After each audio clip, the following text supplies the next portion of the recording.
আসসালামু আলাইকুম ছোট বন্ধুরা, তোমরা কেমন আছো? আজকে তোমাদের মাঝখানে একটি মুরগির রান্না করা হবে। ফার্মের মুরগির রান্না করা হবে। প্রথমে দিতে হলে চিকেনের উপরে বড় লোকের মরিচ ঢেলে দেওয়া, মানে হলো তালবান্না মরিচকে শুকনো থাকতে গুঁড়ি গুঁড়ি করে দেওয়া। এখন দিল হলো দই আর আদা রসুন বাটা মেরেছে আর মরিচের গুঁড়া মেরেছে। আর এখন খামসি করে মুরগির গোষ্ঠে পিঠে এই মশলাকে ঢুকিয়ে দিতে হলো।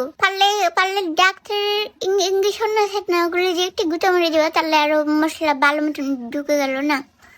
এখন একটি লেবুকে নিয়েছে আর ওর পাশে থেকে চামড়া তুলে নিল। খালি সবুজ কালারের যেগুলি সাদা যেগুলি তুলবার না, তাহলে তিতা হয়ে গেল।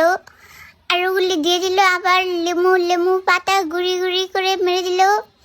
আর ওকে রেখে দিতে হবে অনেকক্ষণ। তাহলে যখন নামতে যাবে তখন এগুলি করতে হলো না, ঘুমের থেকে উঠেই করে দিবার, নাহলে কিন্তু তোমার খাইতে অনেক দেরি হয়ে গেল।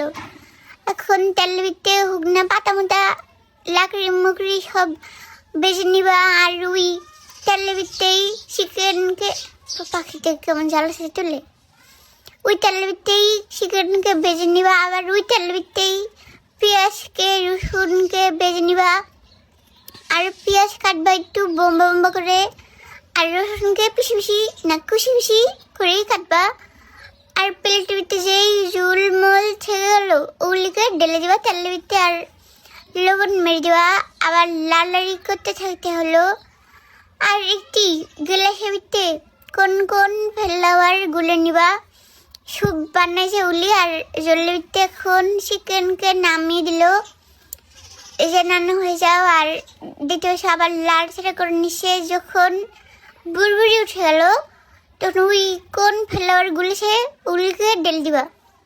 তাহলে স্যুপের মতন ঝোল হলো। আর লাল সবুজ মরিচ নিতে হবে, ওগুলিকে কুন্নেশা করে কাটবা আর চিকেনের ভিতরে দিবা। আর দেখতে বলে কেমন আডা হয়ে গেল, কোন ফ্লাওয়ার দিল মতন।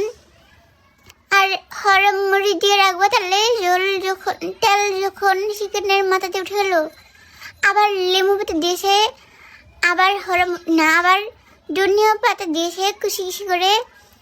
আর এখন তরকারি সবুজ হয়ে গেল। আর চিকেনের মাথাতে তেল উঠে গেলে বুঝে নিবা যে তরকারি হয়ে গেল। তাড়াতাড়ি রুটি দিয়ে খেয়ে নাও। ভাতের থেকে কিন্তু রুটি দিয়ে খাইতে বেশি ভালো লেগেছে। আর তোমরা তাহলে রুটি দিয়ে বানিয়ে খাও। আর ভিডিও শেষ হয়ে গেল। পেজে ফলো মেরে দাও, লাইক কমেন্ট মেরে দাও। আর ঘুমাও যাও।